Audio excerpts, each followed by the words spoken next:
I think there's an explanation of this. It's what Hegel calls the labour of the negative. Right. The initial instinct on the left is that negative instinct, that things are wrong.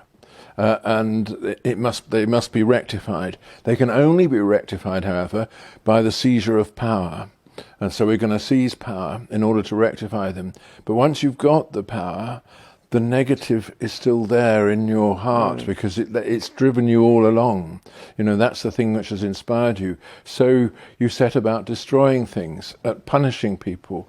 You find classes who are to blame. The Jews, the bourgeoisie, whoever it might be, and you don't get out of that negative structure. Right. And I feel that's what I felt very strongly in 1968. That of course there are things that are wrong in France, but there are also things that are beautiful and right, and you've got to go through this and come back and rescue those things, which is much more important than destroying a few obstacles along the way. Right. Blake has an interesting, he says, the hand of vengeance found the bed to which the purple tyrant fled. The iron hand crushed the head and came a tyrant in its stead. And that tends to be a pattern that we see again and again, that if you have, for instance, in Iran's a good example of that. I mean, Savak was one of the major reasons for the revolution itself, because the heavy-handedness of the Shah, his secret police, which he probably had no idea. They very often live in these silos and bubbles. But they've got, the secret police, the apparatus all comes back. And the disappearing, the people that disappear all disappear again. Herbert Marcuse, who I'm not a fan of by any stretch, but when I read some of his works, I was struck by real insights about things that were very troubling about American culture. One-dimensional man, this idea of a consumer and life as consumption. And losing meaning. I mean, his solutions is a whole other problem.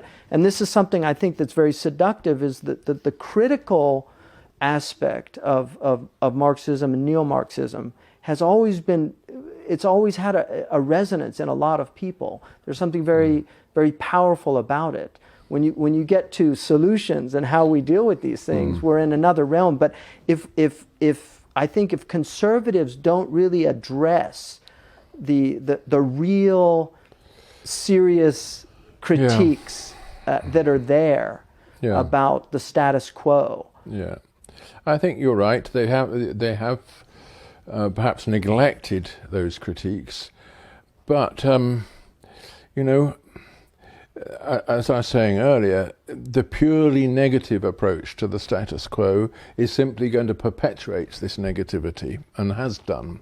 If you're not, the typical conservative, in my reading of events, is someone who looks around himself and he finds things that he loves, and he thinks, well, those things are threatened, they're vulnerable, I've got to protect them.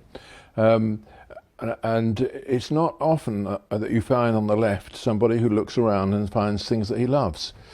It's always something that's gone wrong, something that is even hateful, and you've got to mobilize against it. If you've lost any sense that actually the world is lovable and that there are things therefore to be rescued in it, you have actually lost the sense of why there is such a thing as a community in the first place. And that, I think, is one of the things that I felt very strongly throughout my life, that there really are wonderful things that we've inherited. All Americans, whatever position in society they are still heirs to something rather remarkable. A rule of law which goes on perpetuating itself from generation to generation. If only people knew how rare that was, they would see that they've got to fight to preserve it. And the same with so many other institutions that we inherited. I couldn't agree with